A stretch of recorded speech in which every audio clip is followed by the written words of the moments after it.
जय जगन्नाथ सांग मैंने आपण मैंने पूर्व ब्लॉग रे देखी 16 तारिख दिन सकाल सकाल आम ये भुवनेश्वर स्टेशन में पहुँच जाइए खड़गपुर आसापी। तो देखो सांग मैंने आम ये प्लाटफर्म में पहुँची जाइए और ट्रेन ठिया छाड़ापी। तो सांग मैंने जनशताब्दी एक्सप्रेस आम टिकेट कटा होता।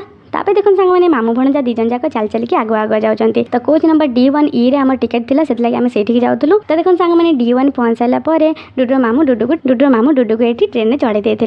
तापर देखो सांग मैंने दीजन जाक आगुआ आगुआ ये सीट नंबर खोजी खोजी जाऊँ। तो सांग मैंने ये जो सीट गुड़ा सब फांका देखुना कटक आसला सब पूरा फिलअप हो जाता।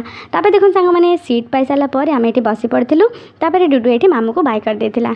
तो आमर मुँह पूरा सुखी सुखी अच्छी कहीं निदर उठिक आसू सकाल सकाल। तो देखो सांग मैंने डुडू मामू सहित गेलु हो जाता। तो मामू ताको गेलु कर देते कहते तू जाना बोली कहीं एत दिन रही सारापर जाले भी तो मन दुख हम।